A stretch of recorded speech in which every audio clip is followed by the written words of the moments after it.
บายดีบรรดาทานจะมาสืบต่อเผยแพร่บทอธิบายประมวลกฎหมายแพ่งซึ่งจะมาลงลึกในมาตรา129การควบการแยกและยุบเลิกสมาคมการควบการแยกและยุบเลิกสมาคมให้ปฏิบัติตามที่ได้กำหนดไว้ในมาตรา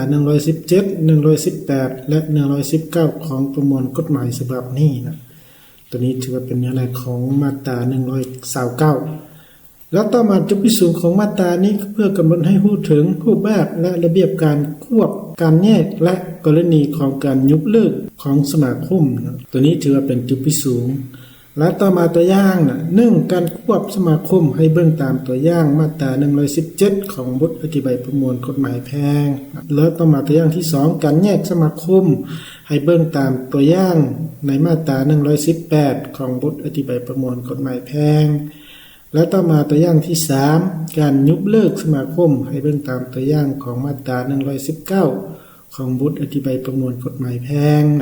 ซึ่งมาตรา117 18และ19ตัวนี้ถือว่าเป็นการกำหนดเกี่ยวกับการควบการยุบเลิกการแยก